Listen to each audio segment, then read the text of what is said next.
పాండవులు ద్రౌపదిని వివాహం చేసుకోగా ధర్మరాజుకు ప్రతివింధ్యుడు, భీముడికి శృతసోముడు, అర్జునుడికి శృతకీర్తి, నకులుడికి శతానీకుడు, సహదేవుడికి శృతకర్మ జన్మించారు. ఈ 5గురే కాదు, ఇతర భార్యలతోనూ వీరికి పుత్రులు కలిగారు.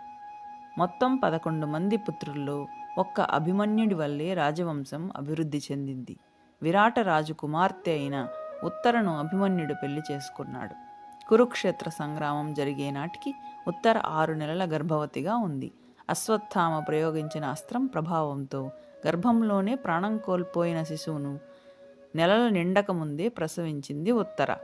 కుటుంబమంతా శోకసముద్రంలో మునిగింది. ఉత్తర దుఃఖానికి అంతులేదు. అక్కడికొచ్చిన శ్రీకృష్ణ పరమాత్ముడు ఆ మృత శిశువును కుంతీదేవి ఒడిలోకి తీసుకోమని చెప్పి పునరుజ్జీవితుణ్ణి చేశాడు. వారసులు లేక నశించిపోయే స్థితిలో ఉన్న దశలో ఆ వంశంలో పుట్టిన ఈ శిశువే పరీక్షిత్తు.